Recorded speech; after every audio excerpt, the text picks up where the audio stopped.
Olá! No Judiciário em Evidência de hoje, vamos falar sobre as ações desenvolvidas este ano pela Vice-Presidência do Tribunal de Justiça do Ceará. Veja também, Semana da Justiça pela Paz em Casa agiliza processos de violência contra a mulher e Fórum de Reconstrução Social promove encontro para debater segurança e cidadania.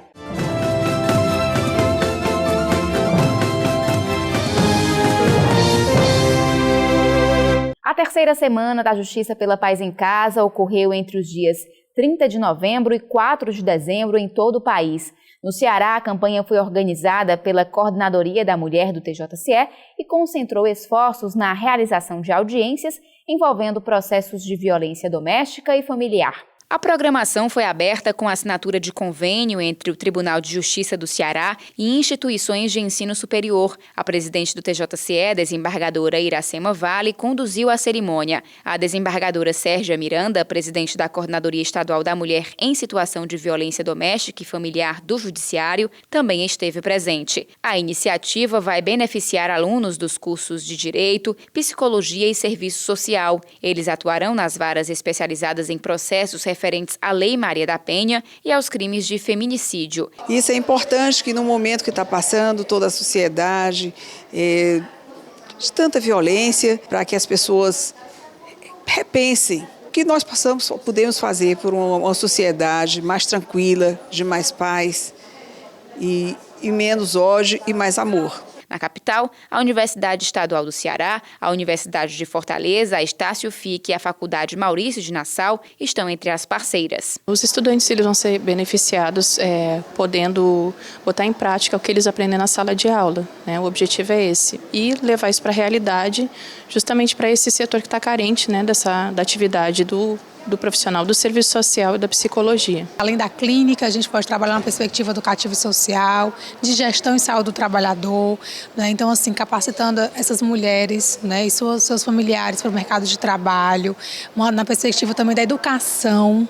Então, assim, o quanto o problema ele é macro, né, que envolve as questões psicológicas, familiares, sociais, culturais, né? Então a gente também percebe o quanto tem questões históricas envolvidas e a atuação do psicólogo, né, a violência psicológica que elas tanto sofrem, não só diz respeito a um psiquismo, mas um psiquismo que é construído num social, né?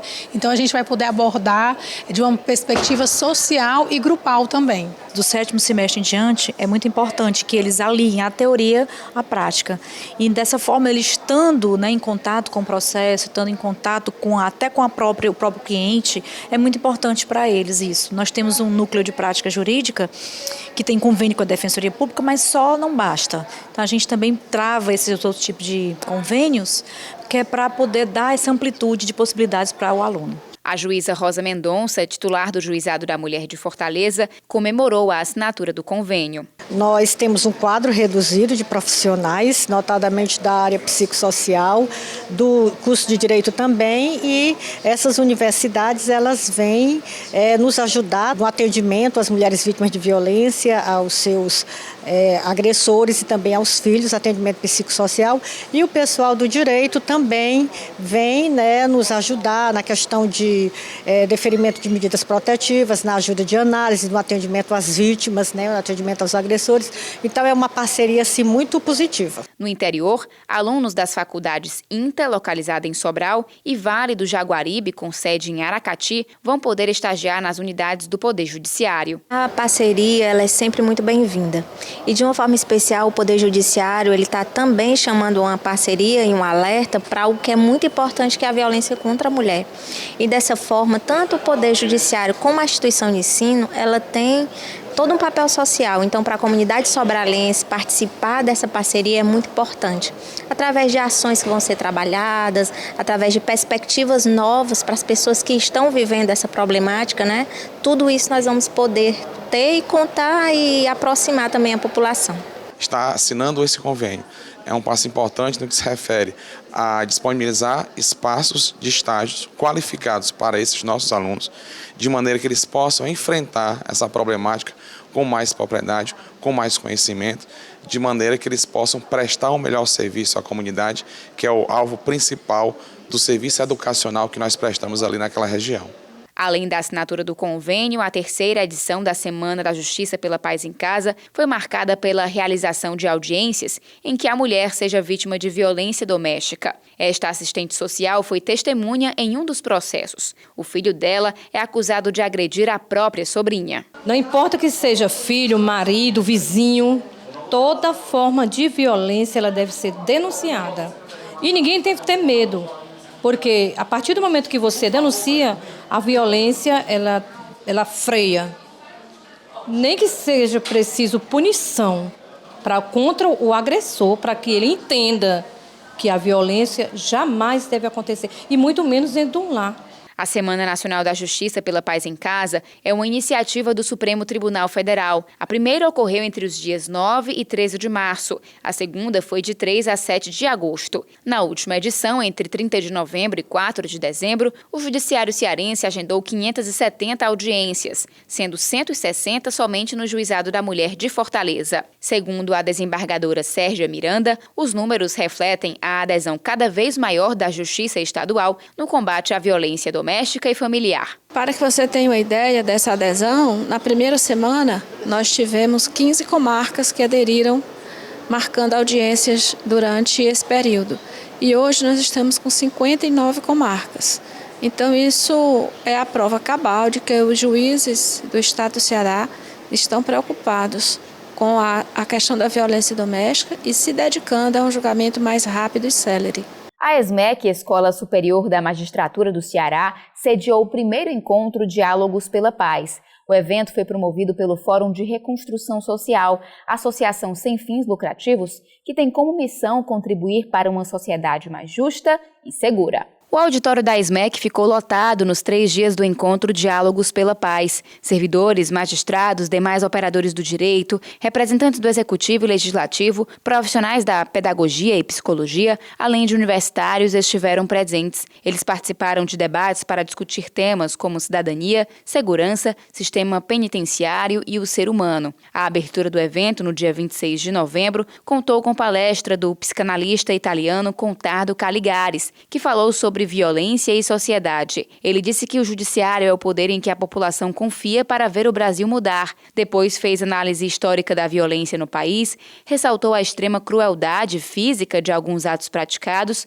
e demonstrou preocupação com os efeitos da criminalidade. Se seu filho amanhã disser, mãe, eu decidi que quero ser policial, se você achar isso um horror, essa sociedade tem um problema. A pesquisadora Silvia Ramos, do Centro de Estudos de Segurança e Cidadania da Universidade Cândido Mendes, no Rio de Janeiro, também proferiu palestra. Ela abordou o tema violência, mídia e redes sociais. O público participou ativamente dos debates e aprovou a iniciativa. Essa discussão ela é urgente, ela é necessária.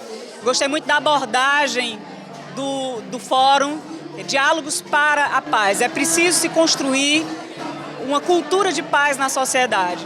E é claro que o diálogo é o ponto de partida, mas é importante que todos nos engajemos, não só o governo, mas a sociedade civil, na construção de uma cultura de paz, de uma sociedade mais pacífica. A gente não pode diabolizar o outro, a gente tem que enxergar o outro no seu aspecto humano, né? É claro que alguns crimes hediondos a gente fica chocado, mas a psicanálise ela nos ajuda a compreender isso, a ter essa compreensão multicausal desse fenômeno.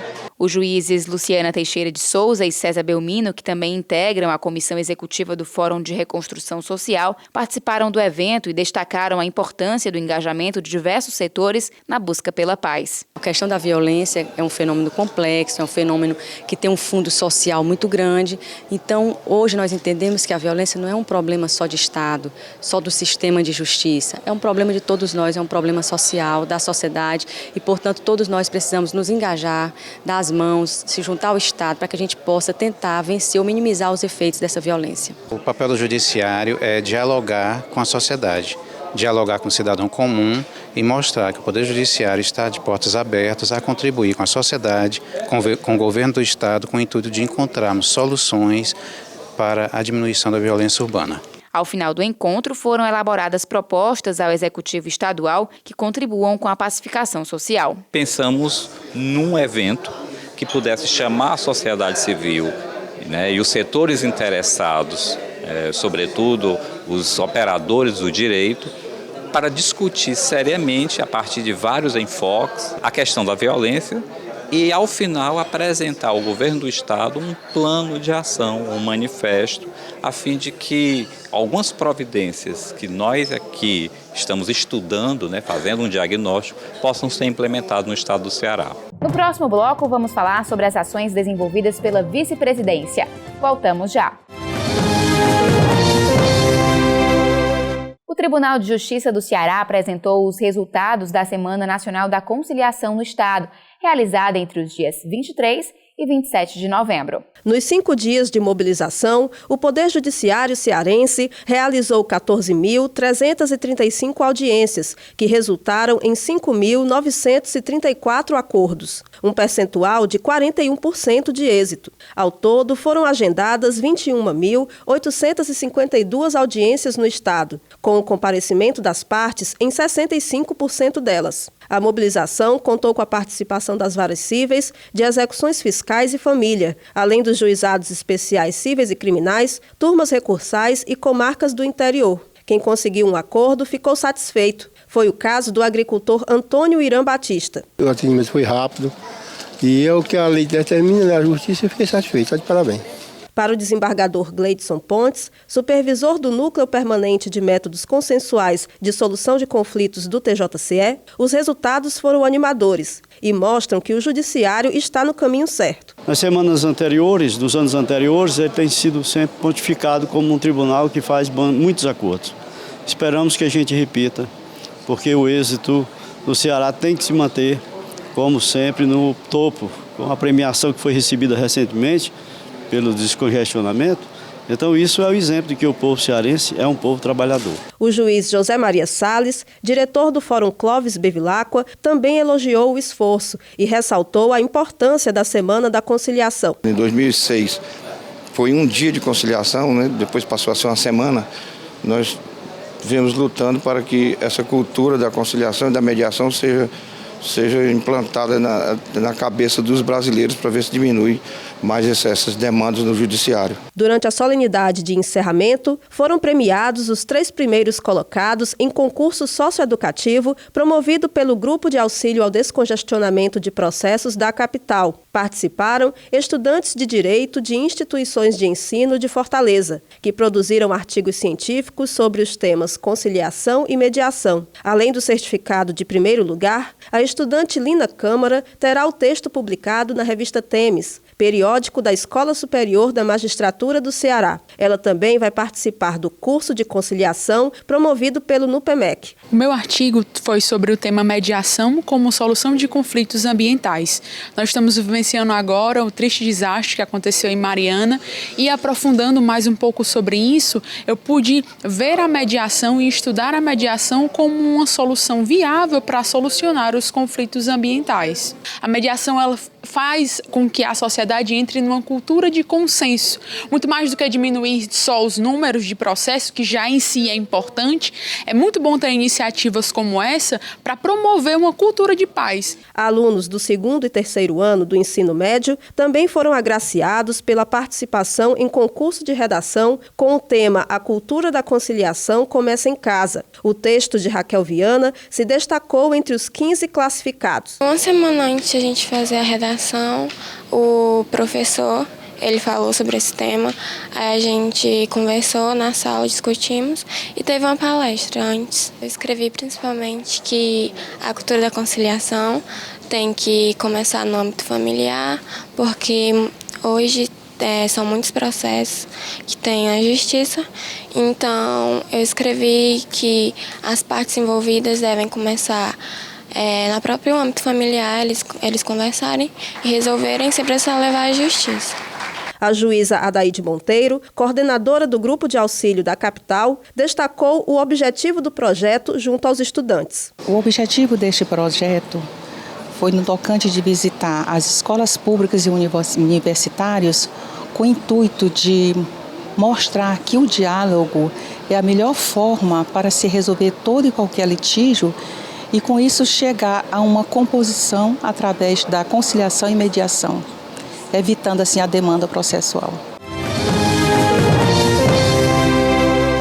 Há quase 1 ano e meio, a oficina Pais e Filhos vem mudando a vida de casais que estão envolvidos em processo de divórcio e disputa pela guarda de crianças e adolescentes. As reuniões ocorrem aqui, no Fórum Clóvis Bevilacqua, mas eu estive no PECEM para conhecer uma das famílias beneficiadas. Quem vê Dantas e Keisley apaixonados e convivendo em harmonia, pensa que o casal sempre teve uma relação tranquila. Mas por um tempo, as coisas não eram bem assim. Conheci a minha esposa muito jovem, né?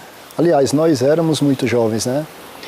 Ela tinha 12 anos e eu 16. Passamos algumas conturbações, né, durante esse tempo, desde o início, porque a cultura do homem é diferente.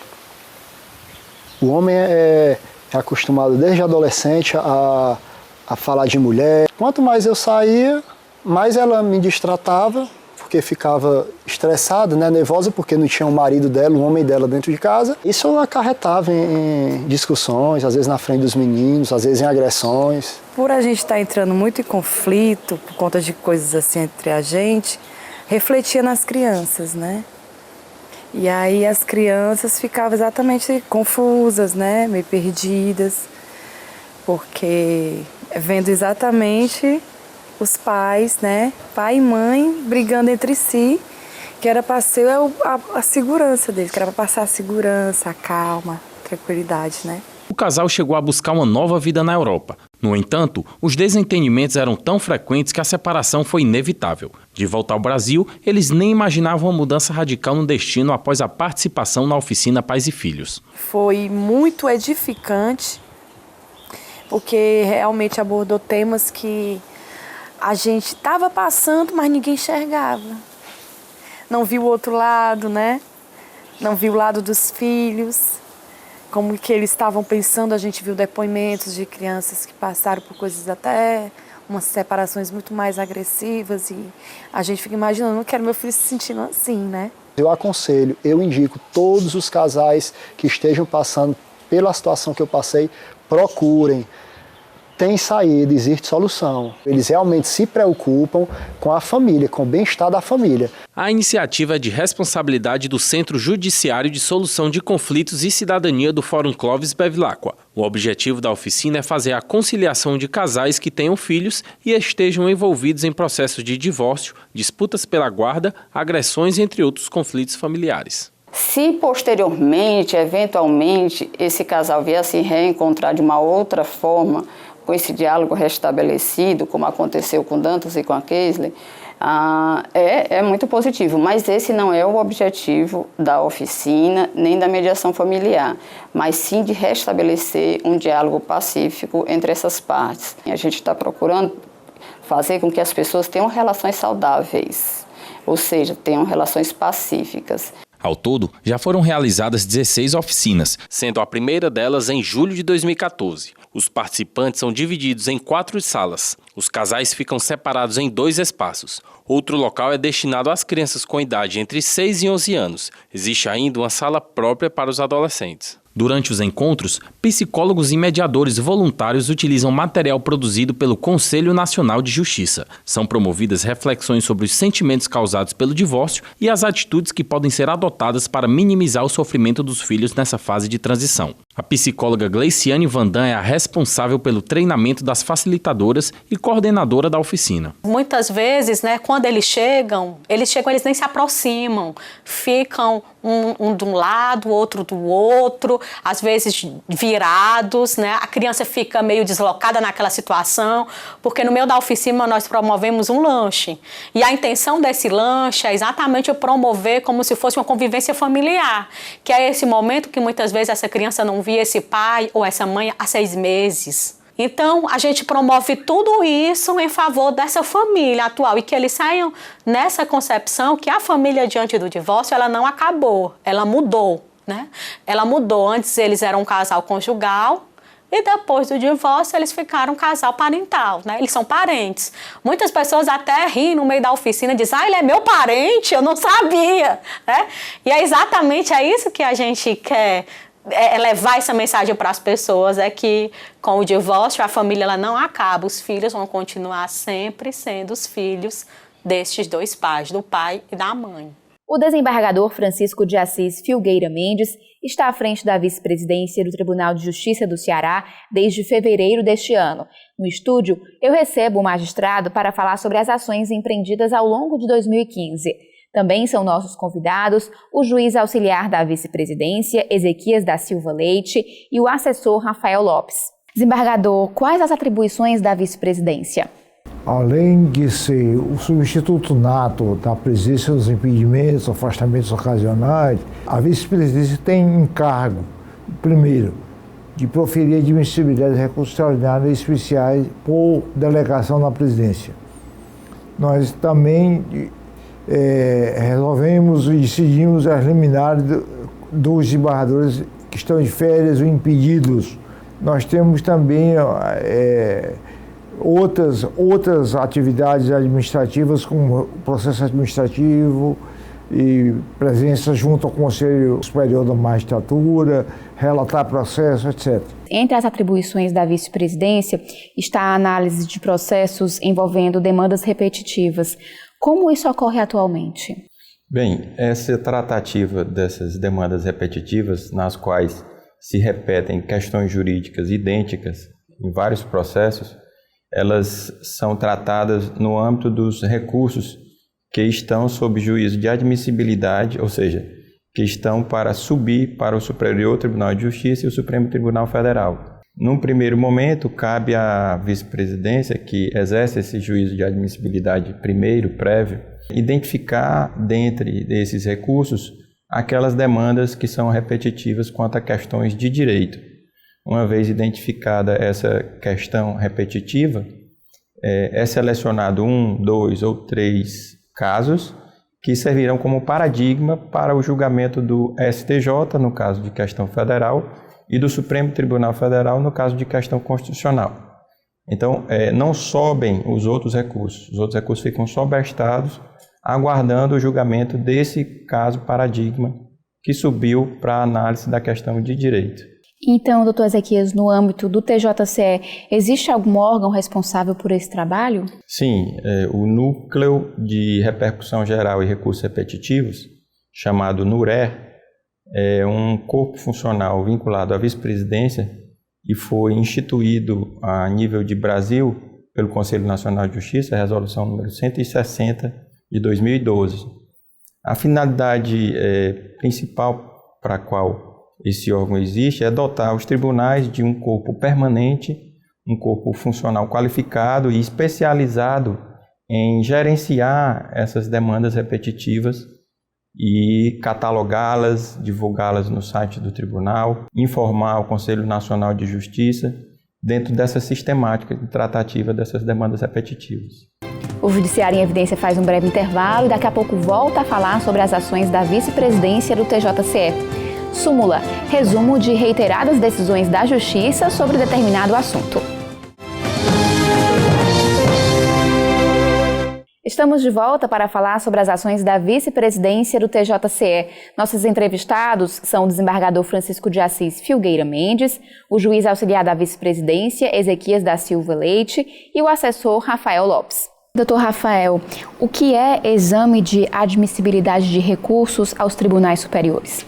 O juízo de admissibilidade trata-se de uma fase processual de competência delegada da vice-presidência e tem como finalidade apreciar alguns pressupostos de admissibilidade para que os tribunais superiores, o Superior Tribunal de Justiça, no caso de recurso especial, e o Supremo Tribunal Federal, no caso do recurso extraordinário, para que eles possam analisar e proferir julgamento de mérito. O exame de admissibilidade restringe-se para aferir esses pressupostos. A questão de mérito, ou seja, o pedido de anulação da decisão ou o pedido de reforma da decisão colegiada impugnada, vai ser visto quando do juízo de mérito. Uma vez admitido o recurso, passa-se para o juízo de mérito. E o que é a repercussão geral? A repercussão geral é um pressuposto específico do recurso extraordinário. Trata-se de um filtro constitucional, é um instrumento para buscar celeridade processual, à medida que somente questões relevantes do ponto de vista político, social, econômico ou jurídico, que ultrapassem o caráter subjetivo da causa, ou seja, que não interesse só as partes, mas tem uma repercussão na coletividade, que podem ser apreciados pelo Supremo Tribunal Federal. Desembargador, como o senhor avalia o período à frente da vice-presidência? Recebemos a vice-presidência com um percentual de demandas reprimidas, exame de admissibilidade de recurso especial extraordinário superior a 9.200. Nós, com 10 meses de mandato, temos uma média de 7.000 admissibilidades. Temos uma média de 700 admissibilidades por mês, o que demonstra que nós estamos perfeitamente sintônicos com as metas CNJ. Também medidas liminares e de urgência e outras decisões, nós estamos zerados. Nós estamos atendendo rigorosamente o plantão. Eu conversei com o desembargador Filgueira Mendes, vice-presidente do TJCE, o juiz auxiliar da vice-presidência, Ezequias da Silva Leite, e o assessor Rafael Lopes. Muito obrigada pela presença. Obrigado, nós que agradecemos pela oportunidade. O Judiciário em Evidência fica por aqui. Você pode saber mais notícias sobre o Poder Judiciário no site www.tjce.jus.br. Acesse também o nosso Facebook, TJCE Oficial. Obrigada pela companhia. A gente volta a se encontrar na semana que vem.